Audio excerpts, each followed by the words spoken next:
was a guy who kind of, he didn't exactly live in the parking lot.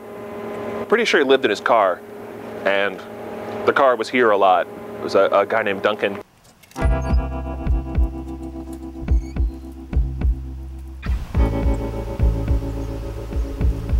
Most of them, it didn't surprise them at all to find me crawling out of my station wagon first thing in the morning after seeing me the night before out drinking. Chris thought it was an absolute hoot that he had someone living there. He basically talked me as his security.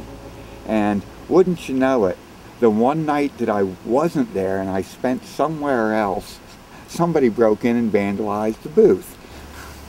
I had an old car. It took a while to warm up. I'd started it up and it was warming up, and this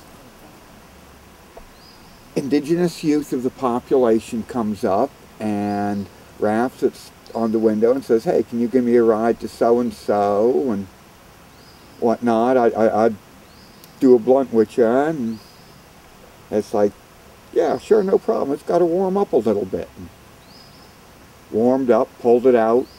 He got in and scooted all the way over next to me, and a couple of his other friends all of a sudden appeared and went to scoot in next to me. And I looked at him, I said, "No, wait a minute. I said I was giving you a ride, not you and your buddies, and there ain't enough room in this front seat for all of us."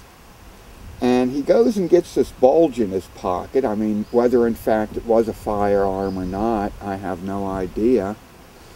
But he said, "Well, you just keep your hands on the wheel and tell us where your money's at, and we'll get out of here, and we won't shoot you."